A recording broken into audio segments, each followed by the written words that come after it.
Hey tarot friends, it's Dustin from Modern Metaphysicae, and today I thought we could hang out and take a trip through my top 5 tarot decks of 2020. 2020 was certainly a year that challenged each and every one of us in our own unique ways, and these are 5 decks that really brought it home for me over the past 12 months. These decks touched me in different ways, gave me amazing readings, and were ones that really connected to me on a deep and meaningful level. So I wanted to share them with you today. As always, down in the description box below, you'll find links to my personal website where you can book a reading or purchase some of my own handmade metaphysical goods. Down there, you'll also find all of my links to my social media where you can reach out and connect with me, and you'll also find links to where you can pick up these beautiful decks down below, if they're still available. So, grab a cup of tea, maybe a warm blanket if you're somewhere that's cold, and let's dive in to my top 5 tarot of 2020. In at number 5, we have the Elemental Power Tarot by Melinda Lee Holm and published by Seiko Books. This is a really simple, distilled down take on the tarot that I have just absolutely fallen in love with. It comes with a lovely guidebook, which I think is the thing that made me fall in love with this deck the most. Melinda's takes on the cards and how she interprets them are unique in a way and really synthesize the Marseille numerology, astrology, and like a Thoth style system into a really kind of unique take on the tarot. It comes in a very nice magnetic closure box, and the cards are just absolutely lovely.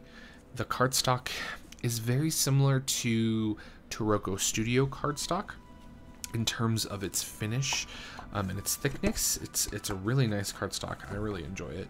And the card size is slightly larger than a standard tarot size.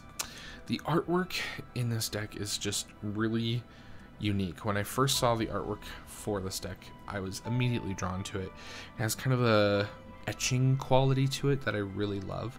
And as you can see, the minors are very pippish. They only feature the suit, and they each kind of have a theme, right? So the swords have this like cloud theme, the cups have like this tempest watery theme, the wands have like a fiery theme, and the pentacles or coins, as they're called in this deck, have an earth theme with like roots going through it. All of the court cards are just depicted with a crown, and the majors are all beautiful scenes that have no humans. So it's like this very distilled down take on the tarot. It does follow more of a Marseille numerological Thoth style system, and the way it reads is clear. It's so clear. And it came into my life when I was really struggling with a lot of things going on. As I draw the tower, talking about my tower here. And it came into my life when I was having a tower moment. And just the simplicity of it and the clarity of the messages and the way that Melinda writes in the guidebook just really made this a pivotal deck in the year for me. And it's something that I keep coming back to time and time again. There's something about this deck that just speaks to me, and I really adore it. I've been using it for client readings. I've been reading for myself with it. I just keep coming back to it time and time again. And I really wasn't sure about this one at first because of the way it's been distilled down. But I've just grown to love it. So I love the jack-o'-lantern in the moon card. It's so fun. So it's gorgeous. It is unique, and there's really nothing else out there like it. And for all of those reasons, it has made number 5 on the list. The shuffle is amazing, and it's definitely a deck that I would recommend if you haven't checked this one out yet. The Elemental Power Tarot by Melinda Lee Holm.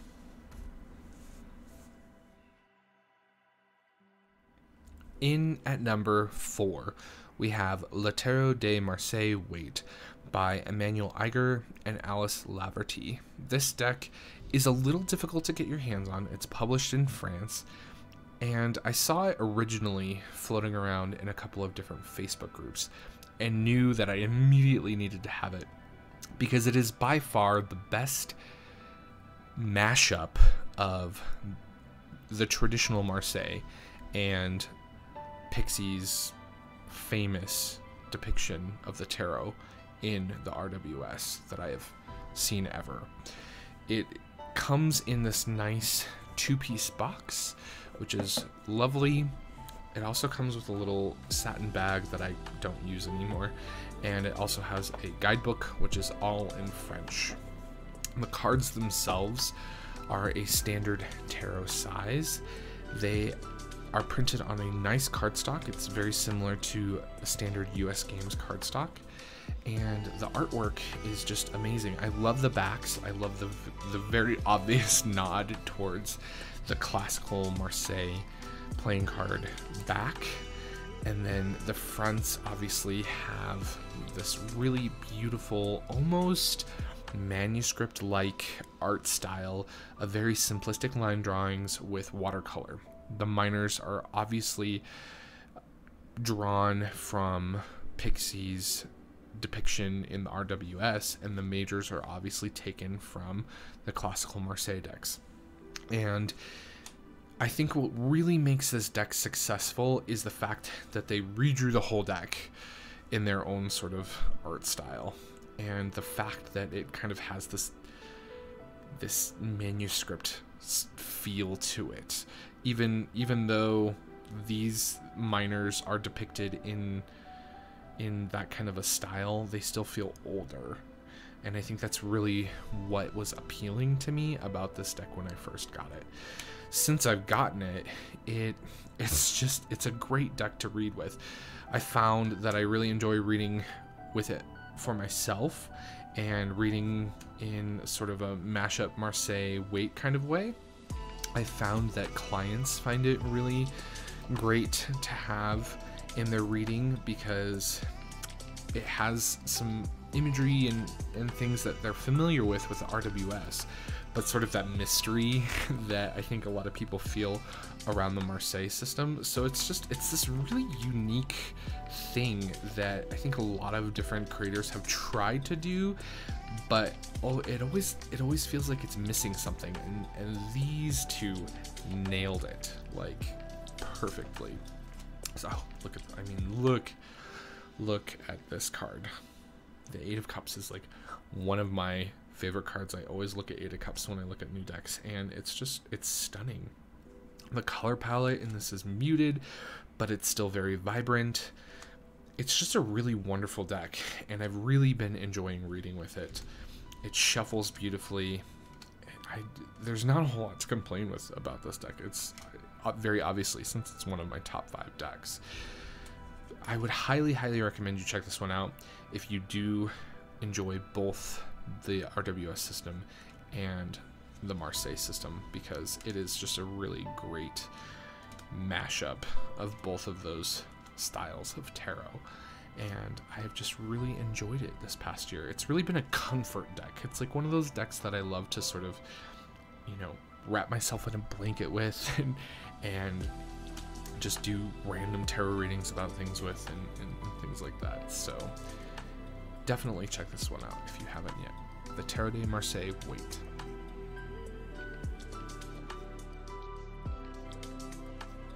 In at number 3, we have the Mythical Creatures Tarot by Baba Studios. When I saw that Baba Studios was going to be reprinting this deck in color, I fangirl screamed just a little bit. It is a deck that I have often often searched for. The first edition that came out was a black and white deck, and it was really exquisite, but I missed the boat on that one. And so when the second edition was announced and that it was going to be in color, I was so excited. This deck is breathtaking, just like every Baba Studios deck that has come out. It has all of the detail and production quality that we've come to know and love from Baba decks. It comes in your standard 2-piece box. I do also have the collector's edition in the wood box that's a larger card size, and this is sort of my working copy, and it's a nice box, lovely guidebook as always, and the cards themselves are just exquisite. The backs feature this really, really beautiful scroll work design with green men throughout it, and it has a slight cold foil stamp on it, which I really love.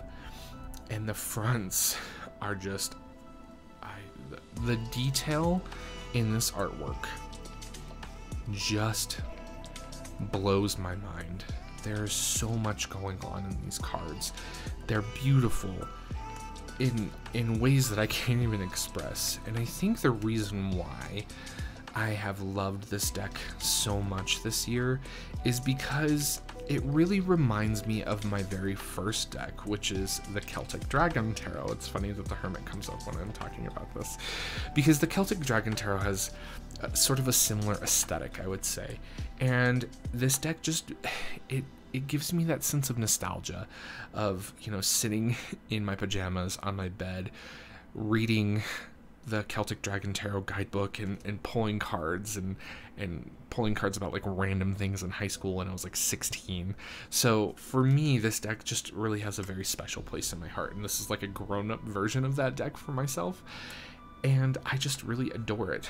Obviously, as you can see, the minors are more of a Pippish Marseille style, and the majors feature just some really beautiful, beautiful depictions of different mythological creatures and characters and things like that, which is just this magician. I adore this magician card.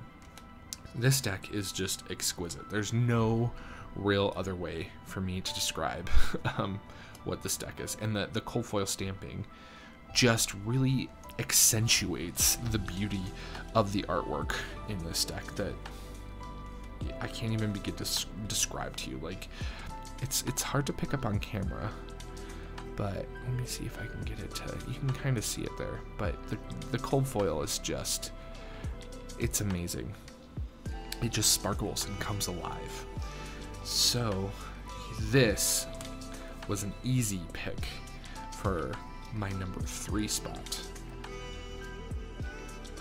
The Mythical Creatures Tarot by Baba Studios.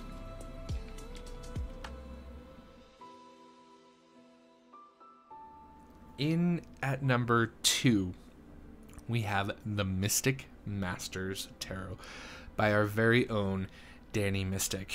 If you're not familiar with Three Fat Readers, which is a collaboration channel between myself, Danny, and Lisa Papez, definitely head over there and check it out. There's a link in the description box below.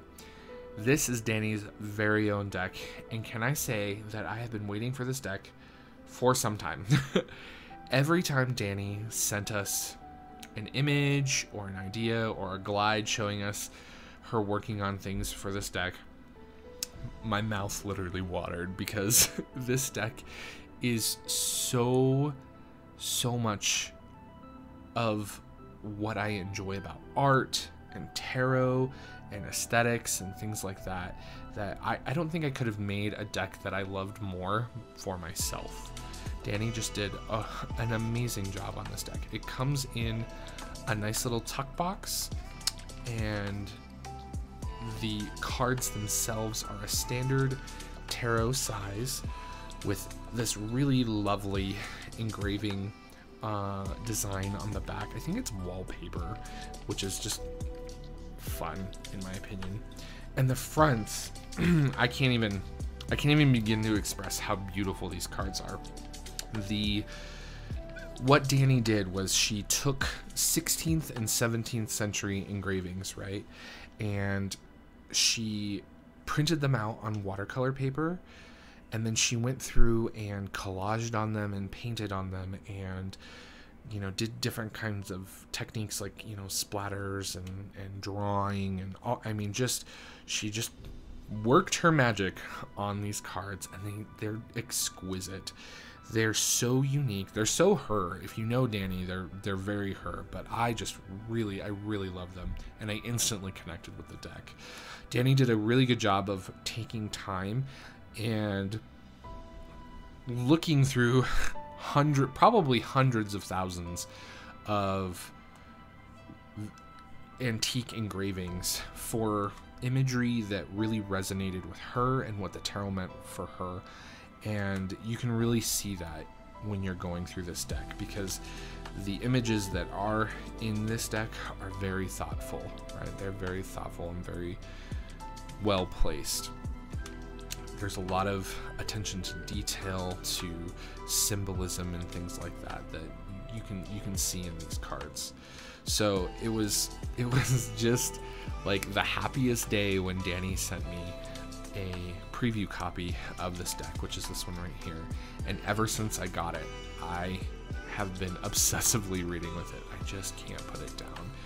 It's like a warm hug, and I love to like brew up a cup of coffee or tea and sit down and try new tarot spreads with it, or do journaling with it and things like that. And it's a deck that I've also found it works incredibly well for shadow work, which I really love.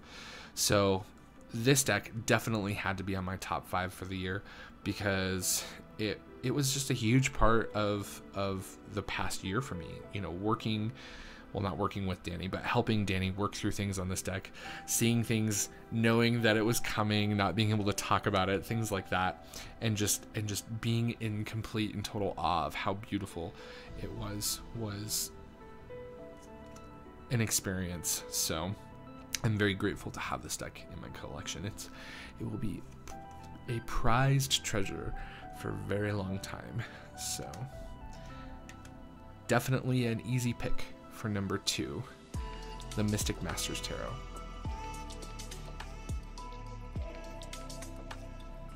In at number 1, we have the Medieval Europe Tarot. If you've been watching my channel this year, you know I'm obsessed with this deck. I cannot get enough of this deck. It is just amazing. I'm obsessed with medieval history and manuscripts and alchemical texts and even old Bibles and occult books and grimoires and things like that. And so when I saw this deck pop up on Kickstarter, I knew I had to have it. It comes in this really amazing tuck box, which I thought I would never say, but it is a really nice tuck box. It's very sturdy, very thick. You can kind of see how thick it is.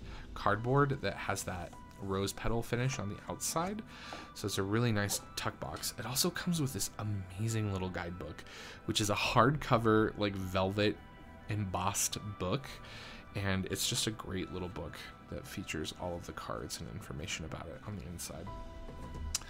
And then the cards themselves are just amazing. The backs feature this fantastic zodiacal wheel with this really lovely marbled paper.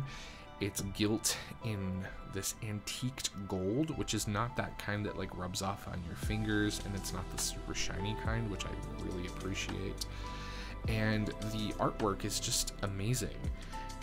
What the creators did here is they went through and selected a whole bunch of different manuscript art, and they've kind of collaged it together. And I think that's really what made this deck successful to me, is that it's exceptionally well done. I think it definitely is up there in terms of quality in comparison to decks like Cat Black's Gold Tarot or the Touchstone Tarot and things like that. I think in the Golden Tarot she does very similar things in how she collages things, and it's really well done. It's very seamless. And so I just really love this. Like even when you're dealing with like different like qualities of manuscripts, like obviously this is like a line drawing that's really faded and damaged, but pushing that into the background was a really smart decision because it gives that sort of illusion of depth to the foreground images, which are probably from a completely different manuscript, right? So it's just really exceptionally well executed. It has the quirkiness that I adore about manuscript art and art of that period. You know, you have just like weird cats and people doing odd things all over the place, but all of the imagery really does reflect the tarot in, you know, a very standard sort of RWS way, which is nice. So it's still very familiar in that sense. The other thing that I really love about this deck is that it came with a whole set of astrology cards, which is really nice. Now, it's not like modern astrology, it's classical astrology, and then there's also, let me see if I can find one, a whole set of, well, not a whole set, there's a handful of additional major arcana cards, which are really nice. I love them. I love the Magician in this deck. It's just amazing. And the Hangman, it's so good. Let's see if I can find one. There's a Saturn, but one of them is like protection. There's just some really cool additions in the deck to like the Zodiac, right? The Zodiac itself is a card, which is really cool. So there's some really unique things that were actually really important during this time period that the creators chose to include as cards, which I really appreciated. I love this Hellmouth as the devil. I just think it's so fitting. So if you've been watching my channel, like I said, you know I've been obsessing about this deck. It's just something that I just am really passionate about and really enjoy. And so as a number one, it was pretty easy because there's almost not a day that's gone by since I got this deck that I haven't pulled a card from it for at least one reason or another, be it a client reading or a card for myself or whatnot. And I really enjoy it. So that is the Medieval Europe Tarot in at number 1.